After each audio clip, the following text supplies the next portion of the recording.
Assalamualaikum warahmatullahi wabarakatuh. Perkenalkan, nama saya Evi Yarsi, guru kimia dari SMA Negeri 6 Tambun Selatan, Kabupaten Bekasi, Jawa Barat. Materi kita kali ini adalah tentang larutan elektrolit dan larutan non-elektrolit. Kompetensi dasarnya adalah menganalisis sifat larutan elektrolit dan larutan non-elektrolit berdasarkan daya hantar listriknya.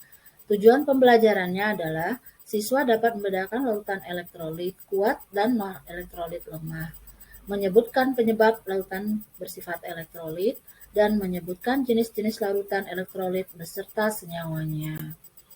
Pengertian larutan. Larutan adalah campuran yang homogen antara zat terlarut dan zat pelarut, di mana zat penyusunnya tidak dapat lagi kita bedakan secara fisik. Misalnya ketika kita melarutkan garam di dalam air atau ketika kita melarutkan gula di dalam air.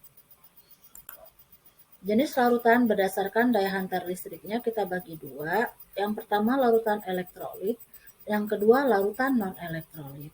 Larutan elektrolit adalah larutan yang dapat menghantarkan arus listrik, karena zat elektrolit dalam larutannya akan terurai menjadi ion-ion yang bermuatan listrik, dan ion-ion tersebut akan selalu bebas bergerak. Larutan elektrolit pun akan terbagi dua. Yang pertama adalah larutan elektrolit kuat, dan yang kedua adalah larutan elektrolit lemah.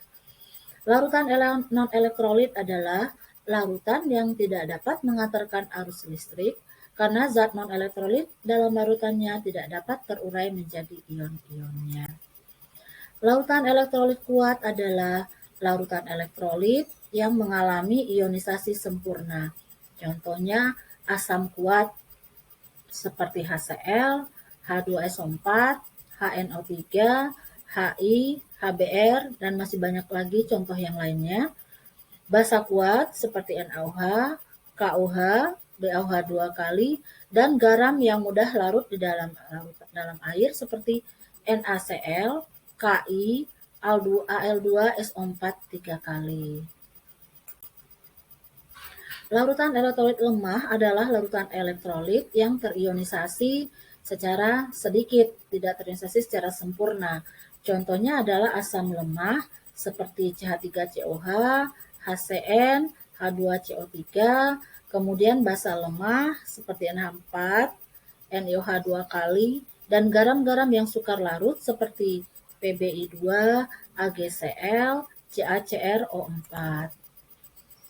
Perbedaan antara larutan elektrolit kuat dan elektrolit lemah adalah untuk larutan elektrolit kuat akan mengalami ionisasi sempurna. Derajat ionisasinya sama dengan 1.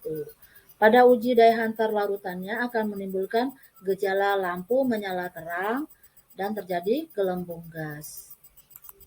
Untuk elektrolit lemah, ciri-cirinya jika kita uji dengan alat uji elektrolit, lampu tidak menyala dan terdapat gelembung gas.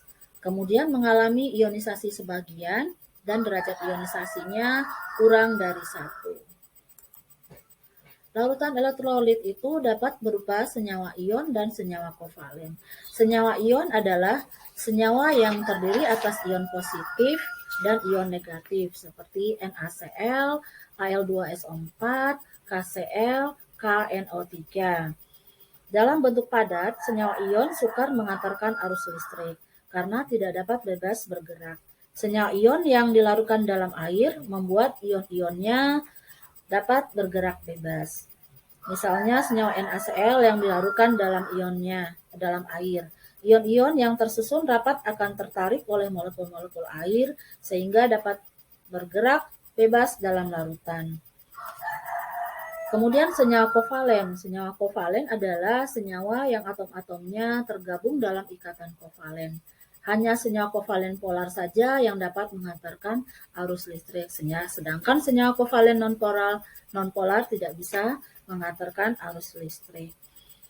Ion-ion akan terbentuk akibat dari reaksi senyawa kovalen yang dilarutkan dalam air.